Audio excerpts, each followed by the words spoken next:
Apa yang dibahas di dalam fotografi? Pengertian fotografi. Fotografi adalah aktivitas pengambil gambar dengan menggunakan cahaya. Kata fotografi diambil dari bahasa Yunani, yaitu photos dan graphein. Photos berarti cahaya dan graphein berarti menggambar. Sejarah fotografi. Sejarah fotografi memiliki asal-usul yang panjang dan kompleks, melibatkan perkembangan teknologi, eksperimen, dan ilmu pengetahuan. Berikut beberapa peristiwa penting dalam sejarah fotografi. Pertama, fenomena kamera obscura, MOTI. Seorang ilmuwan Tiongkok mengamati fenomena kamera obscura pada abad ke-5 sebelum Masehi. Fenomena ini terjadi ketika cahaya yang terpancar dari suatu benda melewati lubang kecil di ruangan gelap dan memproyeksikan bayangan benda tersebut. Yang kedua, foto pertama pada tahun 1826, Joseph Nissen-Nies, seorang penemu Prancis, menciptakan foto pertama yang masih ada hingga saat ini, yaitu View from the Window at Glass. Foto ini dibuat dengan teknik heliografi yang menggunakan piring aspal dilapisi perak dan membutuhkan waktu exposure yang lama. Ketiga, foto berwarna pertama pada tahun 1861. James Clerk Maxwell memperkenalkan foto berwarna pertama. Sejarah awal kamera hingga kamera digital. Perkembangan fotografi dari awal hingga menjadi kamera digital dapat diuraikan sebagai berikut. Kamera obscura. Kamera obscura merupakan alat bantu gambar yang ditemukan oleh Mozi, seorang filsuf asal Tiongkok. Kamera ini memiliki lubang kecil di kotak gelap yang diberi sinar cahaya, sehingga pantulan cahaya tersebut menghasilkan gambar. Kamera daguerreotypes. Daguerre mengembangkan sistem praktis fotografi yang disebut daguerreotype. 3. Kamera digital. Kamera digital menggunakan sensor digital untuk menangkap gambar, menggantikan film fotografi. Pengembangan kamera digital dimulai pada tahun 1961 oleh Eugene V. Lilly dari Laboratorium Propulsi Jet NASA. Kamera digital mandiri portable pertama diciptakan pada tahun 1975 oleh Stephen Sasson dari Eastman Kodak. Kamera digital lainnya pada tahun 1995, Hiroki Soetaka merilis kamera digital Casio QV10 pada tahun 1999. Kamera digital berupa kamera DSLR diluncurkan.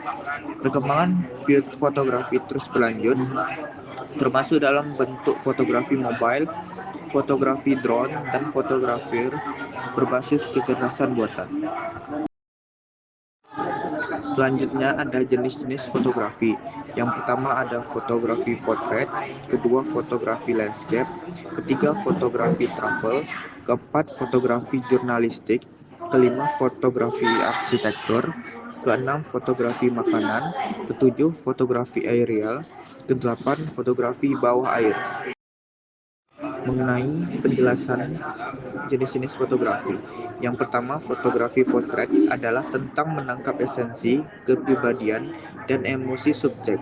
Fotografer dalam genre ini seringkali bekerja untuk mengungkapkan cerita tersembunyi di balik wajah, menggunakan pencahayaan, latar belakang, dan pose untuk menonjolkan karakter subjek.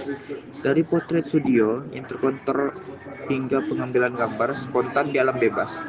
Fotografi potret dapat mengungkapkan kedalaman yang terduga dari subjeknya. Kedua, landscape membawa kita ke dunia yang lebih luas, menangkap keindahan alam yang menakjubkan. Fotografi landscape sering melibatkan perjalanan ke lokasi eksotis dan menggunakan teknik khusus untuk mengabadikan cahaya dan bentang alam. Dan dari gunung yang gagah hingga pantai yang tenang.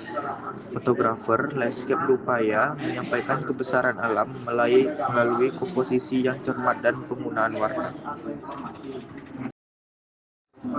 Selanjutnya, yang ketiga, fotografi perjalanan bertujuan untuk mendokumentasikan pengalaman dari perjalanan, termasuk budaya, sejarah, dan keunikan tempat.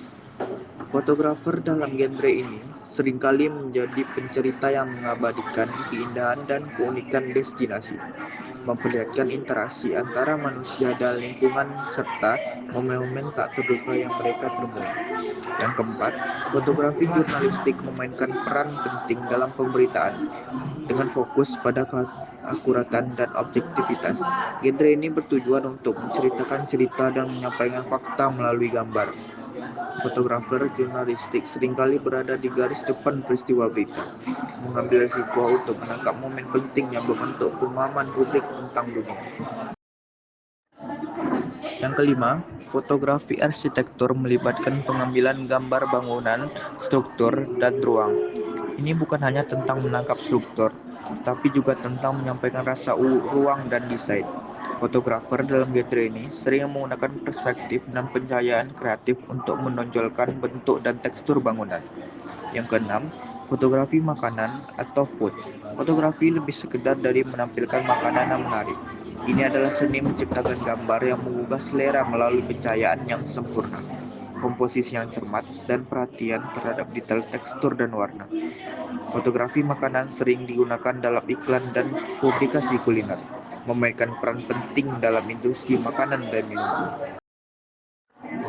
Yang ketujuh, fotografi aerial menyajikan pandangan dunia dari atas, memberikan perspektif unik yang menakjubkan dengan penggunaan drone atau kamera berteknologi tinggi lainnya. Fotografi ini menawarkan gambaran yang menakjubkan dari landscape, pola perkotaan, dan fenomena alam yang tidak bisa dilihat dari darat. 8. Fotografi bawah air membawa kita ke dunia seringkali tersembunyi. Dari mengeksploitasi terumbu karang yang penuh warna hingga mengabadikan kehidupan laut yang misterius. Fotografi ini membutuhkan peralatan khusus dan keterampilan untuk mengatasi tantangan pencahayaan dan lingkungan di bawah air. Ini bukan hanya tentang teknik, tetapi juga tentang mengungkapkan keajaiban dunia bawah laut.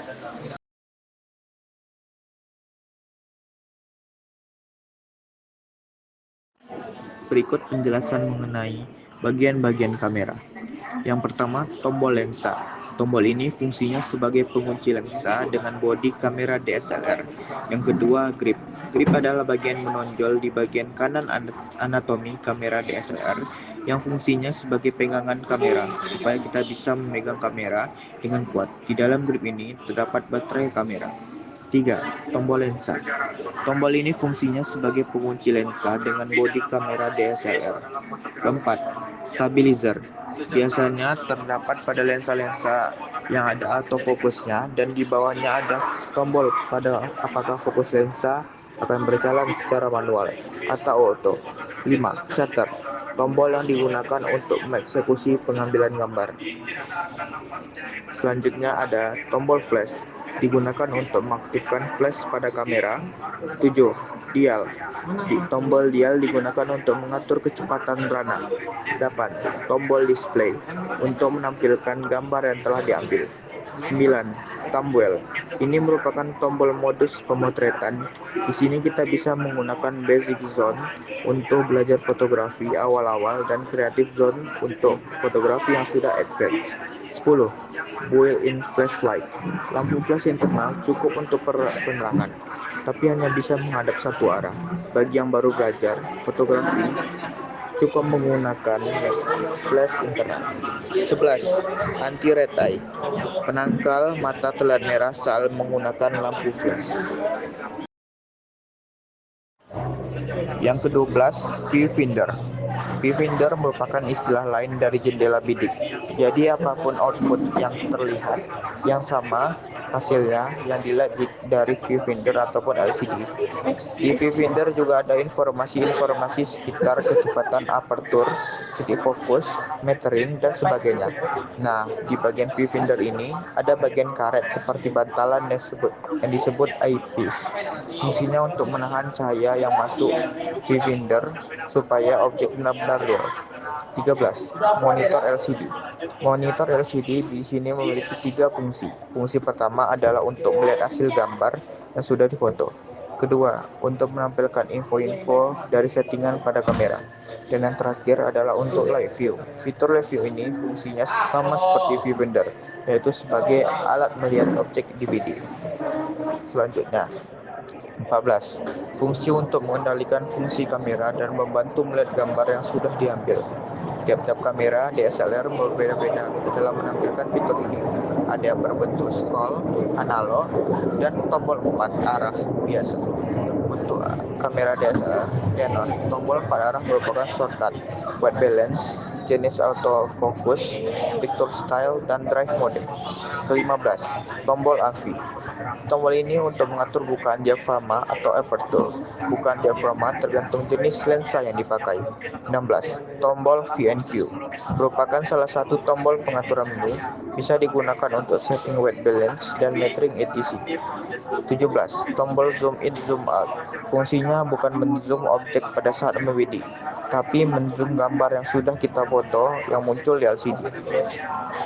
Ke-18. Tombol live view digunakan untuk membidik objek lewat LCD. 19. Tombol menu and info. Menu untuk mengaturkan kamera DSLR, sedangkan info untuk mengetahui info fokus yang dipakai. 12. Tombol preview untuk melihat hasil foto yang telah diambil. 21. Tombol hapus. Tombol ini menghapus foto dari memori. Sekianlah video dari saya. Thanks for watching.